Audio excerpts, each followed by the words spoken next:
Assalamualaikum warahmatullahi wabarakatuh.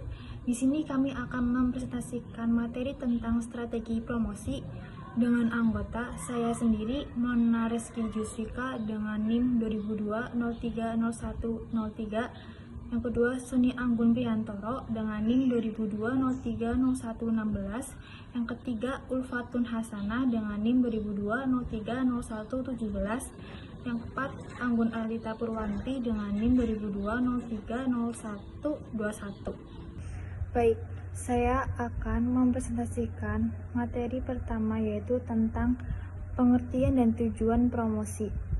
Promosi adalah suatu usaha dari pemasar dalam menginformasikan dan mempengaruhi orang atau pihak lain sehingga tertarik untuk melakukan transaksi atau pertukaran produk barang atau jasa yang dipasarkannya. Materi selanjutnya yaitu tujuan promosi. Tujuan promosi itu ada 6. Yang pertama, menyebarkan informasi produk kepada target pasar potensial. Yang kedua, untuk mendapatkan kenaikan penjualan dan profit.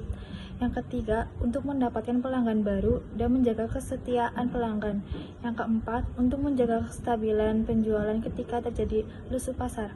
Yang kelima, membedakan serta mengunggulkan produk dibanding produk pesaing. Yang keenam, membentuk citra produk di mata konsumen sesuai dengan yang diinginkannya.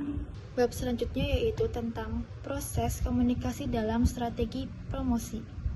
Unsur-unsur yang akan mempengaruhi sebuah komunikasi pemasaran tersebut antara lain komunikator, disebut sebagai pembicara seperti penjual atau sales, promotion dari sebuah produk barang atau jasa yang sedang dipasarkannya. Fungsinya adalah untuk memberikan suatu informasi mengenai barang atau jasa yang dipasarkan. Komunikan disebut juga sebagai pendengar yang berfungsi sebagai orang yang menerima informasi yang disampaikan oleh komunikator. Komunikan juga dapat dikatakan sebagai calon konsumen. Pesan atau informasi yang diberikan atau dijelaskan oleh komunikator selaku pembicara kepada seorang komunikan selaku pendengar atau calon konsumen. Media atau alat yang digunakan oleh komunikator dan komunikan ketika terjadi proses pemasaran. Media bisa berupa iklan atau promosi pemasaran lainnya. Feedback atau umpan balik yang bisa juga dikatakan sebagai pendapat atau jawaban yang diberikan oleh komunikan atas informasi yang ia terima dan komunikator. Feedback bisa berupa terjadinya kesepakatan, jual beli sebuah produk, dan lain sebagainya. Noise atau gangguan yang mungkin saja terjadi pada saat proses komunikasi pemasaran sedang berlangsung. Faktor agar proses komunikasi pemasaran terjadi dan memiliki hasil yang efektif antara lain: pertama itu mempromosikan produk dengan iklan. Iklan menjadi sebuah media yang sangat ampuh untuk mendukung terjadinya proses komunikasi pemasaran yang baik, karena iklan dapat berevolusi dan menjangkau seluruh lapisan masyarakat dengan akurat dan cepat. Yang kedua, lakukan pelatihan kepada sales promotion. Training atau pelatihan yang diberikan oleh sales promotion akan meningkatkan pengetahuan mereka. Biasanya training atau pelatihan ini akan mengajari para sales promotion bagaimana cara berbicara dengan baik dan benar kepada calon konsumen sehingga calon konsumen tersebut tertarik dengan barang atau jasa yang dipasarkannya. 3. Pameran produk. Dalam kegiatan ketiga ini juga berfungsi untuk mendukung terciptanya proses komunikasi pemasaran yang baik adalah dengan melakukan pameran produk. Biasanya, pada pameran produk, calon konsumen akan langsung bertanya mengenai spesifikasi, kegunaan, serta hal-hal yang terkait oleh produknya. Yang keempat, terjalinnya sebuah hubungan antara penjual dan pembeli. Hubungan baik yang telah terjalin oleh antara penjual dan pembeli akan menciptakan sebuah kelompok pasar yang sangat baik, karena kemungkinan besar dengan terjalinnya hubungan baik tersebut, calon konsumen akan menjadi konsumen yang berkelanjutan. Selanjutnya akan dilanjutkan oleh pemateri yang kedua. Informasi yang akurat. Dengan memberikan informasi kepada konsumen tentang produk yang kita pasarkan, secara tidak langsung akan mengarahkan konsumen untuk melihat produk tersebut. Selain itu, konsumen akan mencari, memahami, dan mengingat tentang semua informasi yang telah diberikan, karena konsumen akan refleks melakukan adaptasi terhadap informasi tersebut sehingga muncul sebuah persepsi pada diri mereka. Langkah mengembangkan komunikasi yang efektif. Untuk mengembangkan komunikasi yang efektif, maka diperlukan suatu program dan 8 langkah, yaitu mengidentifikasi target audience. Dalam tahap ini kita menentukan siapa target audiens kita. Target audiens biasa merupakan individu, kelompok masyarakat khusus atau umum. Bila perusahaan telah melakukan segmentasi dan targeting, maka segmen itulah yang menjadi target audiens. Menentukan tujuan komunikasi. Setelah mengetahui target audiens dan ciri-cirinya, maka kemudian dapat menentukan tanggapan atau apa yang dikehendaki perusahaan. Harus menentukan tujuan komunikasinya. Apakah untuk menciptakan kesadaran, pengetahuan, kesukaan, pilihan, kenyataan, atau pembelian. Merancang pesan. Kemudian perusahaan harus menyusun pesan yang efektif. Idealnya suatu pesan harus mampu memberikan perhatian atau attention, menarik, interest, mengembangkan keinginan, desain, dan menghasilkan tindakan atau action. Yang kesemuanya dikenal sebagai metode AIDA. Pesan yang efektif harus dapat menyelesaikan 4 masalah, yaitu how, what, when, dan who. Menyeleksi saluran komunikasi. Perusahaan baru menyeleksi saluran komunikasi yang efisien untuk membawakan pesan. Saluran komunikasi itu bisa berupa komunikasi personal ataupun non-personal. Menetapkan jumlah anggaran promosi. Menetapkan anggaran sangatlah penting karena menentukan menggunakan media apa tergantung pada anggaran yang tersedia. Ataukah perusahaan berorientasi pada pencapaian sasaran promosi yang akan dicapai sehingga sebesar itulah anggaran yang akan berusaha disediakan. Menentukan bauran promosi. Langkah berikutnya setelah menetapkan anggaran promosi adalah menentukan alat promosi siapa yang akan digunakan, apakah melalui advertising, personal selling, sales promotion, atau public sales, dan lain-lain, atau bauran dari berbagai perangkat tersebut. Mengukur hasil-hasil promosi. Setelah merencanakan promosi, perusahaan harus mengukur dampaknya pada target audiens. Apakah mereka mengenal atau mengingat pesan-pesan yang diberikan? Berapa kali melihat pesan tersebut? Apa saja yang masih diingat? Bagaimana sikap mereka terhadap produk jasa tersebut, dan lain-lain.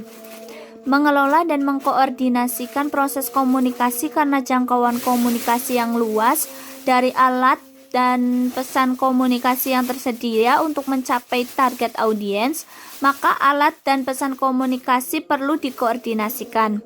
Karena jika tidak, pesan-pesan itu akan menjadi lesu pada saat produk tersedia, pesan kurang konsisten dan tidak efektif lagi. Untuk itu, perusahaan harus mengarahkan pada penerapan konsep komunikasi pemasaran yang terkoordinasi. Keputusan bauran promosi. Dalam melakukan promosi agar dapat efektif perlu adanya bauran promosi, yaitu kombinasi yang optimal bagi berbagai jenis kegiatan atau pemilihan jenis kegiatan promosi yang paling efektif dalam meningkatkan penjualan. Ada 6 jenis kegiatan promosi antara lain. Yang pertama, periklanan atau advertising, yaitu bentuk promosi non-personal dengan menggunakan berbagai media yang ditunjukkan untuk merangsang pembelian. Ada beberapa tujuan periklanan, yaitu sebagai berikut. Yang pertama, iklan yang bersifat memberi informasi atau informasi advertising. Yang kedua, yaitu iklan membujuk atau persuasif advertising. Yang ketiga, yaitu iklan pengingat atau reminder advertising. Yang keempat, iklan pemantapan atau reinforcement advertising.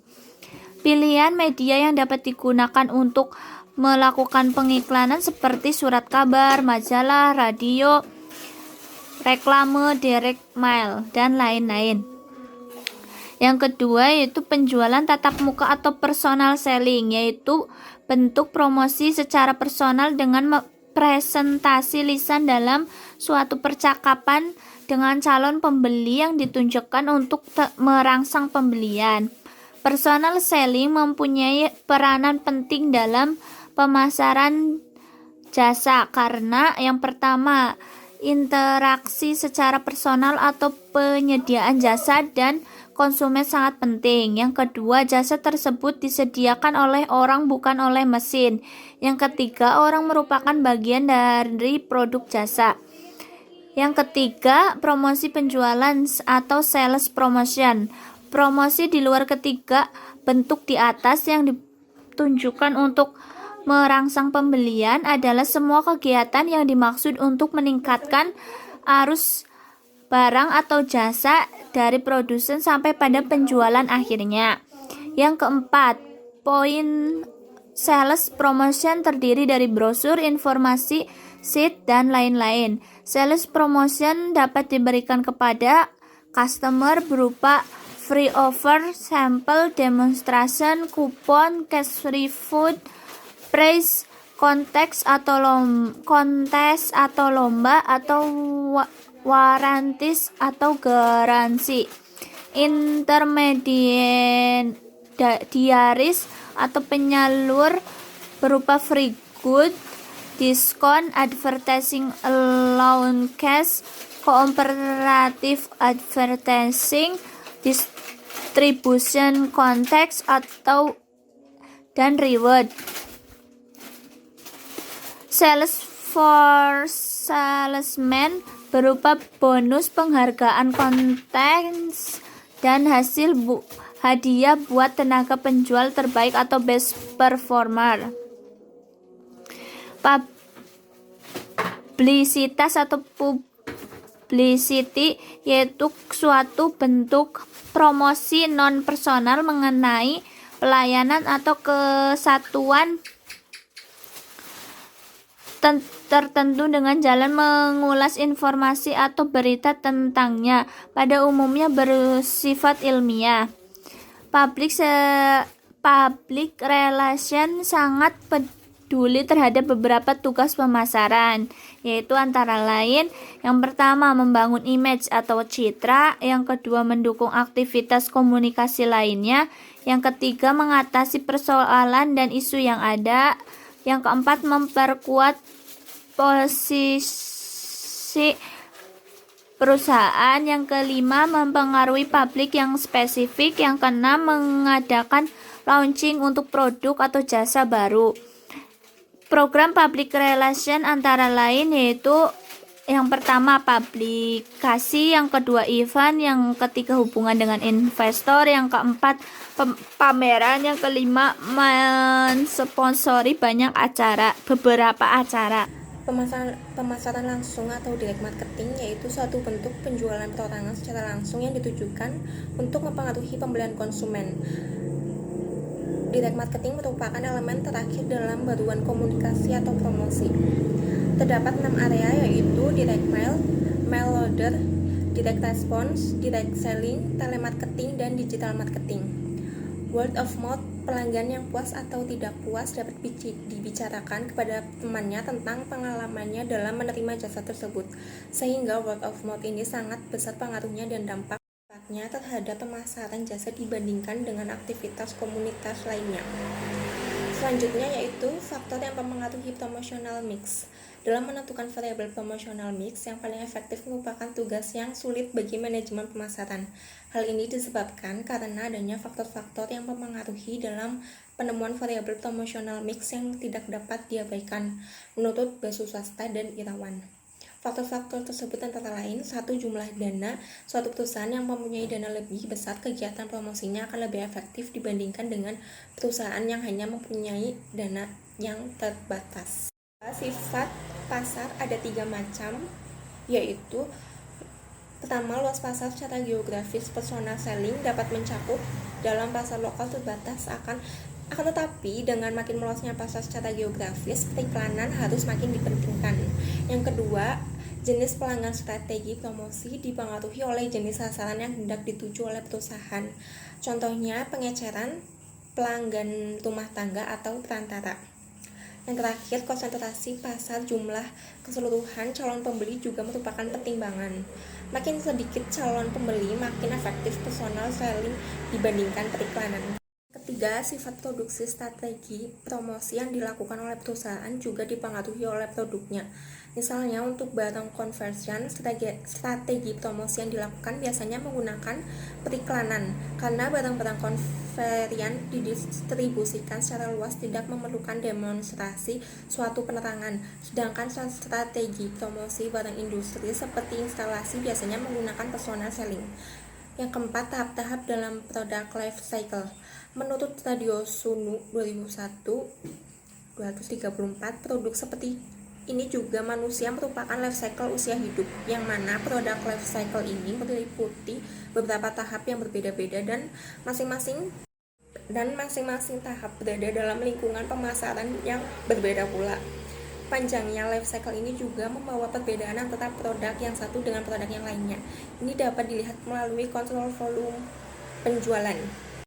Kesimpulannya adalah, promosi merupakan salah satu bentuk komunikasi pemasaran, di mana komunikasi pemasaran merupakan kegiatan pemasaran yang dirancang untuk menyebarkan informasi, mempengaruhi atau membujuk, dan atau mengingatkan pasar sasaran perusahaan. Produknya dapat diterima, dibeli, dan loyal terhadap produk yang disediakan oleh perusahaan terkait.